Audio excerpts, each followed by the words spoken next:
Õppus algas meie jaoks esmaspäeval taktikalise ümberpaiknemisega ja praegusel hetkel jalaväepataljon peab kaitselahinguid.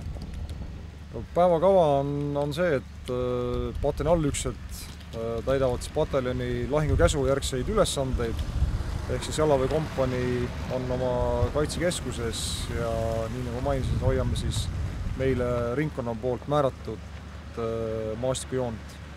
Kuna tegemist hetkel on ikkagi sellise kompanii kursuse õppusega, kus me harjutame relvaliikide koostööd, siis me täna hindame siin enda jalaväekompaniid ja senise väljaõppe ja ka selle õppuse baasil võime öelda, et jalaväekompanii kindlasti on valmis tegutsema pataljoni raamistikus nii sellel õppusel kui ka siis Kevadtormil.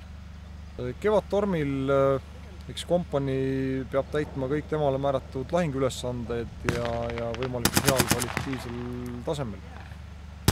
Siin, nii nagu ma ütlesin, tegemist relvaliikide koostööõppusega, mis on iseenesest hea kogemus jalaväelastele, kus siis jalaväelased reaalselt maastikul teevad koostööd pioneeridega, õhutõrjuritega, suurtükiväelastega ja samuti õppusel osaleb ka sõjaväepolitsei rühm.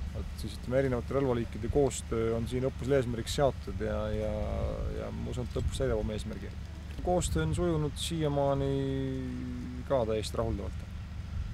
Suurtükiväelased, suurtükiväe tulejuhid on liidetud jalaväeüksuste juurde ja see, et nad on seal koos kaevikus ja maastikul, saavad sõdurid omavahel kogemusi vahetada ja reaalselt aru siis, mis funktsionaalne roll siis kellelgi maastikul on, et see on nagu positiivne.